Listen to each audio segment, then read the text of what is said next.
Ladies and gentlemen, welcome to Skull Island.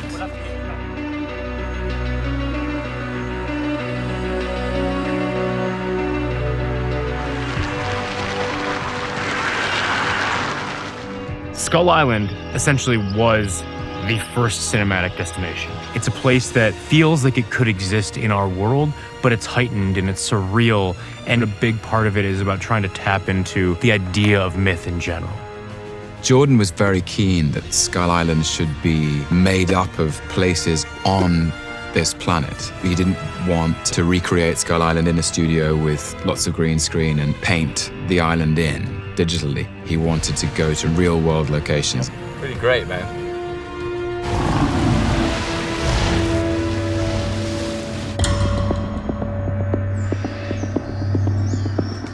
We started in Oahu in Hawaii, and then in Queensland in Australia, and then Vietnam.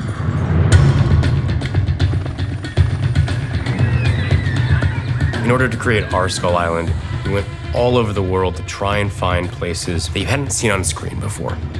To really ground people and ground my actors in a space where it felt tactile and real.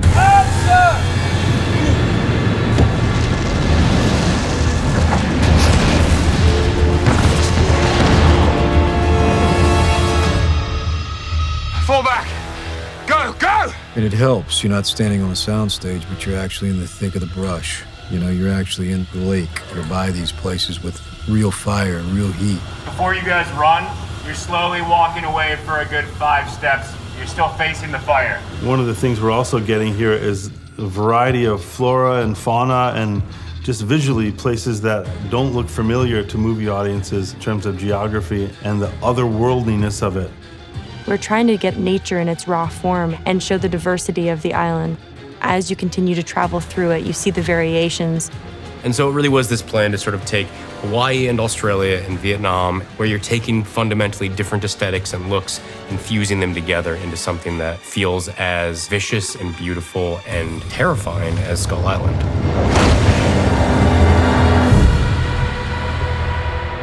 Reassembling the crew in 3 different countries is a lot, but they're going the extra mile with this one to really give us some dazzling visual imagery.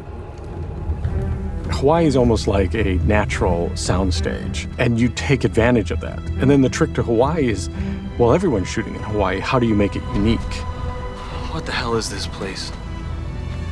This is what's left of Kong's parents. In the previous iterations of Kong, we never know where Kong came from. We don't know anything about his species or his family.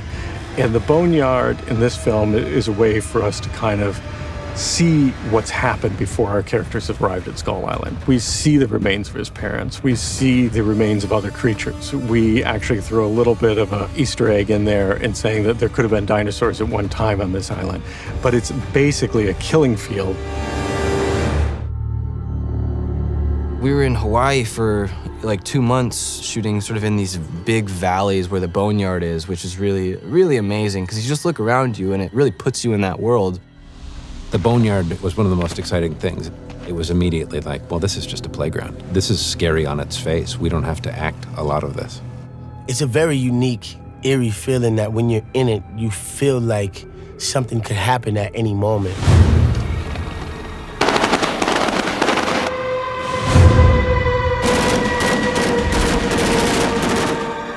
You're not faking anything, you're really there, and they've built these massive structures and you're really in a giant boneyard. But it definitely puts you in the character's shoes, for sure.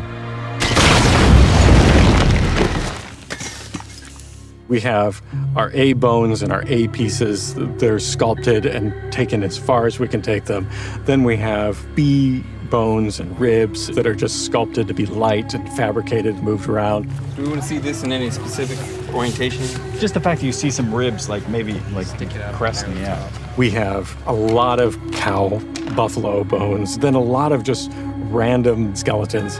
Yeah, it was unbelievable what they developed. They had what I hope weren't human bones, but they sure look like them, but just all kinds of crunchy stuff to walk on.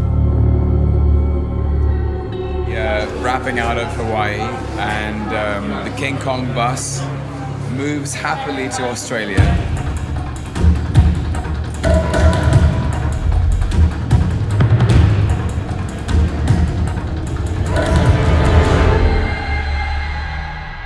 In Australia, it was a way for us to keep moving globally towards Vietnam and then also take advantage of other looks. Hey, camera marker. We shot at this paper bark forest, and all the trees sort of look the same, and it's got a very dreamlike quality to it. Really beautiful, like creeks and jungles. Australia is one of the great wildernesses. The trees are taller, the leaves are greener, the forests are very, very beautiful. That's added so much, I think. You know, shooting on Gold Coast was fantastic because there's such a variety of different environments. From a near desert look to dense jungle to rocky outcroppings, but also the stage facilities at Village Roadshow were really fantastic for us. This is 15 feet deep. Cool. How deep am I going when I fall? All the way? Well, we have the ability to take you all the way, but I think if we can get kind of 6 to 8 feet, golden. Okay? Okay. All right, great. Cool.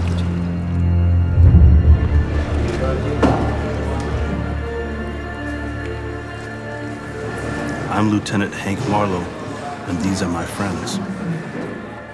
As far as the different looks of the iwi, they had said that a lot of ships would be shipwrecked on the island. So you would have a lot of different cultures that would be blended into the tribe. We've tried to have fun and do something different with our villagers on the island. What we've tried to do in this is to, for once, give an island kind of a South Pacific kind of feel and give the villagers kind of a feeling that that's really more of where they are. Looking at all the cultures from around the world, early ones, the thing that stands out is they made their clothes, like they wove the fabric. So it's all hand sewn or tied. The iwi design was something that Jordan came up with very, very early. He started asking that these lines and squares be painted on the iwi and also in the village.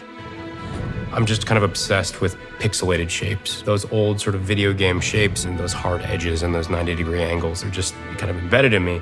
And I really liked the idea of creating something that felt very modern, yet old at the same time. And so we discovered this sort of paint pattern to put on the villagers that served multiple purposes. And at first, it just seems like, oh, that's really interesting and that's decorative and that's cool. But then you understand that the paint itself also has a language written within it, and that is their language.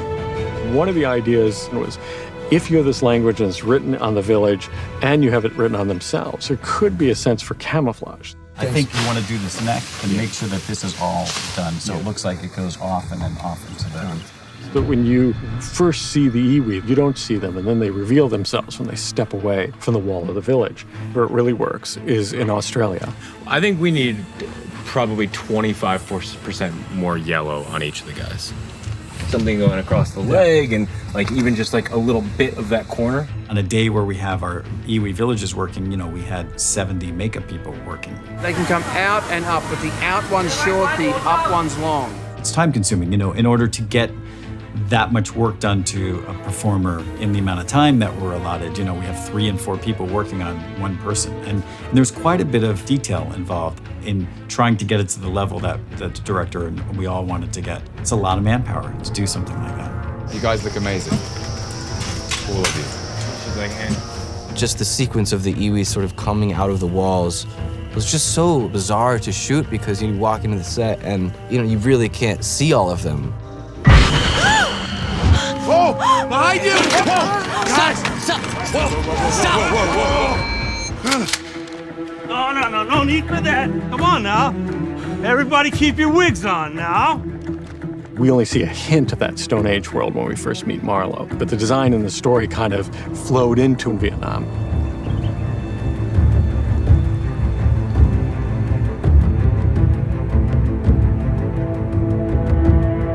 The indigenous tribe of the island, there's a greater mythology to them. They are a part of the Kong mythology. To have a village, to have a wall, these are all things that are relatively important to Kong mythos. I wanted this tribe to be something that worshiped this beast, to understand that he is the god of this island. It became a really great and interesting and hard task to create something that felt fresh.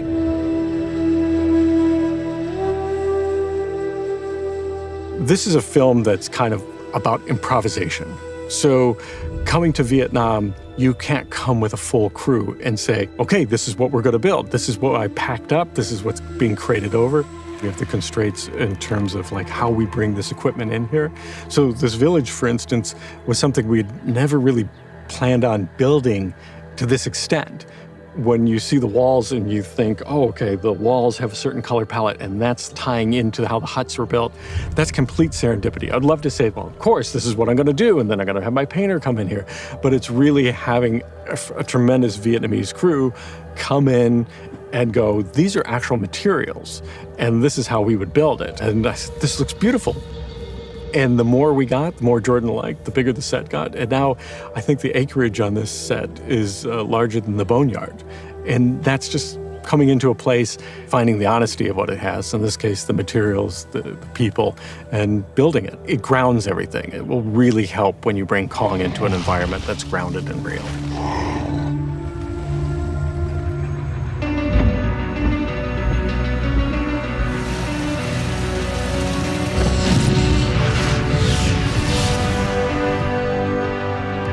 It's crazy. I mean, the places that we've shot are breathtaking. Stuff that once you open your mind to there being monsters around, it's not hard to picture King Kong coming through the jungle.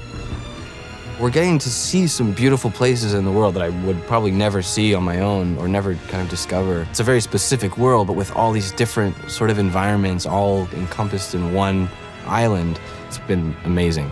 We're able to take the best jungles from Vietnam, Hawaii, and Australia and merge them into a look that would be completely something that Jordan can own. It really has been, start to finish, a great experience. You actually can't tell which country you're in. You feel like you're on Skull Island the whole time. It really is something to behold. Fire in the hole!